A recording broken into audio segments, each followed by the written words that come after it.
Thanks everyone, thanks Anne for the invitation. What a joy to be with Dwight Duncan, Father Dave, my former colleague at Lavender University, Michael New. Hi Michael. Seeing old friends from Massachusetts. You know, Dwight always had this over me when it came to public speaking. He really interspersed anything he said with a lot of humor.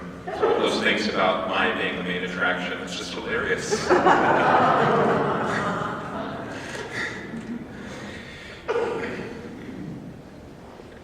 Father Dave mentioned my late wife, Ruth. I'm married to Catherine Ruth Hardy, and we have 8 children now. 5 of those beautiful children accompanied me. Would you mind standing up just to see how fantastic you are?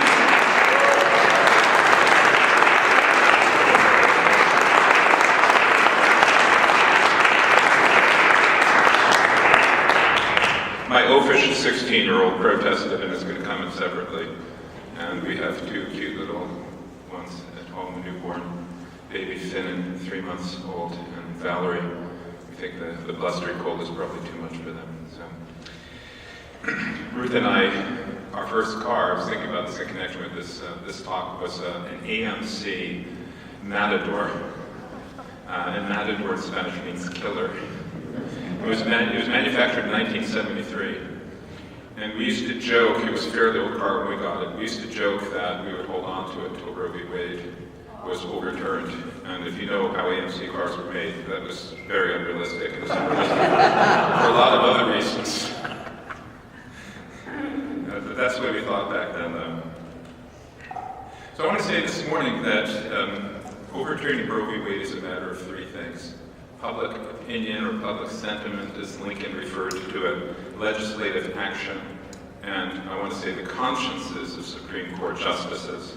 Now, as regards to the first, public sentiment, Lincoln pointed out its importance in one of his debates with Judge Douglas. He says, with public sentiment, a very famous quotation, I'm sure you've heard it, nothing can fail. Without it, nothing can succeed. Consequently, he who molds public sentiment goes deeper than he who enacts statutes or pronounces decisions. He makes statutes and decisions possible or impossible to be executed. Judge Douglas is going back to the era of our revolution, and to the extent of his ability, muzzling the cannon which thunders its annual joyous return. When he invites any people willing to have slavery to establish it, he is blowing out the moral lights around us. When he says he cares not whether slavery is voted down or voted up, that it is a sacred right of self-government, he is, in my judgment, penetrating the human soul and eradicating the light of reason and the love of liberty in this American people. And now I will only say that when, by all these means and appliances, Judge Douglas shall succeed in bringing public sentiment to an exact accordance with his own views, when these vast assemblages shall echo back all these sentiments, when they shall come to repeat his views and to avow his principles, and to assent to all that on these mighty questions, then it needs only the formality of the second Dred Scott decision, which he endorses in advance, to make slavery alike lawful in all the states, old as well as new, north as well as south.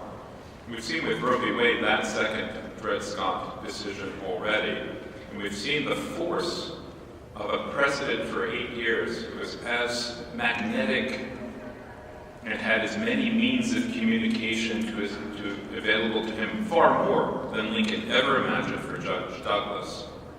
And yet, where do we stand? We stand at a place where public sentiment has not gone over to the pro-abortion point of view. It's unstable and perhaps even, as Michael New will be discussing, moving in our direction.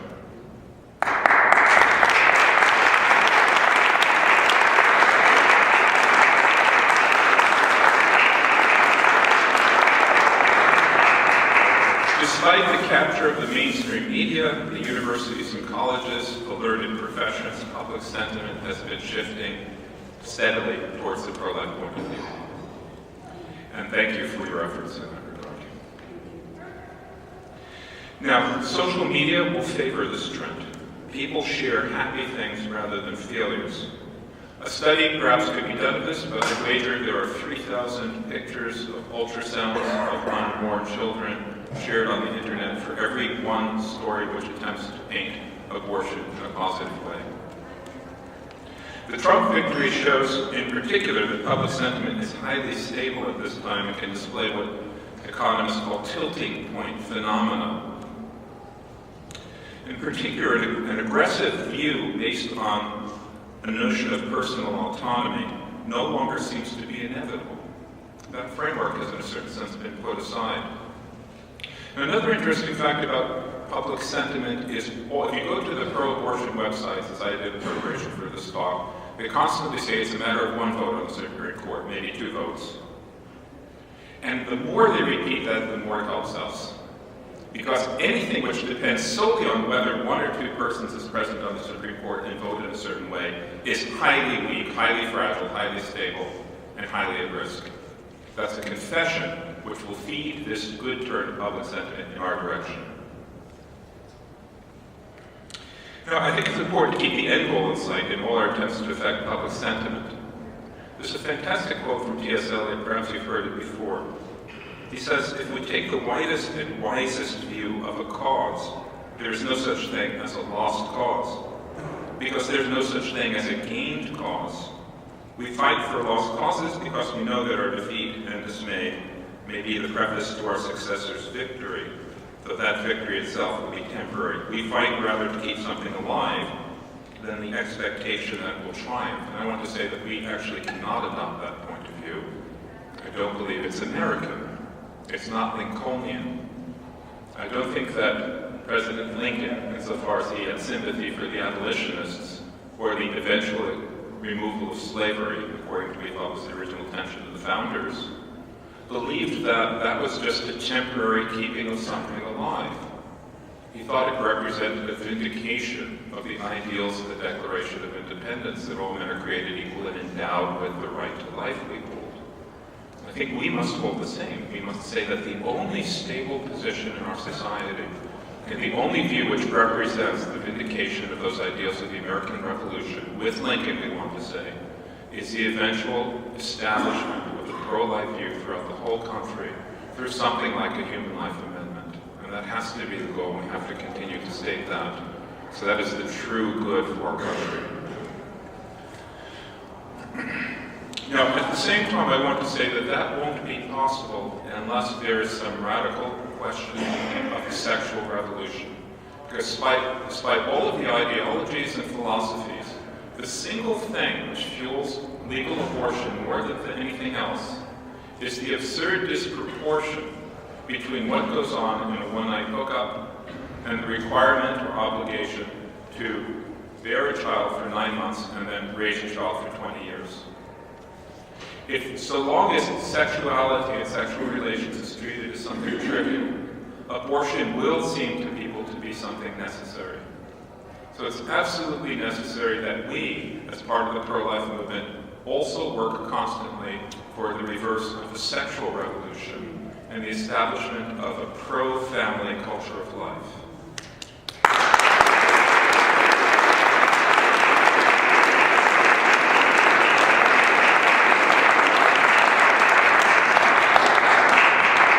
Now to the second point, legislative action. So the last big abortion decision in Texas was 5-4 against life. And Justice Scalia's passing now makes that 5-3. So though it's fantastic that Trump, in all likelihood, is going to appoint a justice who would side with Scalia, Alito, Thomas, and Roberts, it's necessary to have 2 appointments, realistically, to think about a court which would rule in favor of reversal of Roe v. Wade, with some caveats that I'm about to make. Now, the actuarial charts, which I somewhat lugubriously consulted, say that the odds are very good for 2 or 3 of these justices to encounter their own justice or their own judgment in the next 8 years, although 4 years actually not so. American life expectancy is very good. So this raises, I think, a question of timing. Should state legislatures and Congress bring forward cases now which might threaten Roe before that potential majority is secured? Now, Hadley Argus argues in the Catholic Thing this morning that some legislation can actually help in battles over the confirmation of Supreme Court justices. His Infant Born Alive Act, which was passed under George H.W. Bush, he believes, and was gutted, by the way, under Clinton's administration by the removal of any penalties attached to its violation, which effectively rendered it null. So he wants to bring it back to life by reattaching penalties. He thinks that if that were passed, it would give senator an instrument in arguing against senator over confirmation battles. Do you really support this? Is this what your defense of the right to abortion would lead to? And there are other bits of legislation which might serve a similar debating point purpose, like a ban on whole sex selection abortions. And some of the more modest bills about infant pain. I think so long as you draw the boundary late enough in pregnancy, then it becomes, so to speak, uncontroversial for 98% of Americans. So arguably, legislatures, and well, here's another point I'll conclude with this. Legislatures in Congress should try to pass laws which would require the Supreme Court to attempt to apply the undue burden test established by Casey as a way of showing up the arbitrariness of that test. And now I want to move to the third point, which is the Supreme Court and their consciences, the justices of the court and their consciences. And in this regard, I make some very simple remarks about something that's very complicated. I maintain that it's a fundamental instinct of a judge to wish to be and to appear to be independent. For example, I think, side point unrelated to abortion, the recent attacks on administrative judges internal to the SEC and the PCAOB will ultimately be successful because, in no least part, because of the judges themselves, who are comfortable with that situation which compromises their independence, and they'll make that known. The Casey decision was all about the court trying to find which position would preserve its independence. Hence, all the contortions trying to explain why stare decisis had to be invoked. The bizarre language about jurisprudence of doubt and testing the nation by following. The desperate attempts to say it was salvaging Roe. And the idea that the court would refuse to overturn Roe precisely because there were huge protests, such as this March for Life. Yes, the majority was in the grips of an ideology, and it did amount to a bare assertion of will. But I think we need to recognize, as most basic, the court's instinct to understand itself as independent. It has no purpose to exist if it is not independent. Both the Rawlsian concept of political society, which the liberal justices favor, and the theory of originalism, which the more so-called conservative justices favor, are clung to by judges because both provide them with a way of understanding their work as independent. Independence is more basic than the philosophies which divide the court. That is why I believe Justice Thomas's dissent in Whole Women's Health, a recent Texas case, is the most important opinion we can look at. In Casey, Scalia had said, the court had taken the view, in Casey, Scalia had said, in effect, look, Roe is not settled law. In Roe, we removed the rule of law. There's been nothing constant in our jurisprudence since then, and the undue burden standard, which is entirely new, is incoherent. It provides no basis for the rule of law. In his dissent to Whole Women's Health, Thomas goes back to this claim and says that it's been proved true, but more importantly, he goes back to Scalia's 1989 address at Harvard Law School, The Rule of Law as a Law of Rules. And the argument of that essay is that the work of judges is to extract rules from cases, otherwise they are making merely particular decisions which might be fair, all things considered, but which is a job better left to juries. Scalia says yes, as he is an originalist, these rules must be such as are suggested by the letter of the law or established traditions of the people. But the more important contrast is between the rule of law and particular judgment, which in the classical language is the rule of a man or men rather than the rule of law. Thomas, in his dissent, looks back over the Supreme Court's jurisprudence since Roe, and importantly takes in its scope something much more basic than Roe, namely the scheme of levels of scrutiny and the court's pattern of exceptions to the rule that third parties have no standing. And he says, in effect, that there has been no rule of law here. We immediately think, the court has become super legislature, which is undemocratic. A judge will think, we have lost our independence. We have become someone's henchman. We are doing someone else's work for them. which is the ultimate no-no, I want to say, for a judge. In fact, that is the truth. The Supreme Court has been doing the work of a certain sector of our society favoring the sexual revolution and its logical consequences. It's a truth that's been perfectly documented by Scalia and Thomas in their dissents. And so the third thing necessary for the overturning of Roe v. Wade after public sentiment and legislative action is that Supreme Court justices, in their consciences, recognize this truth and in conscience act to restore their independence by overturning Roe v. Wade.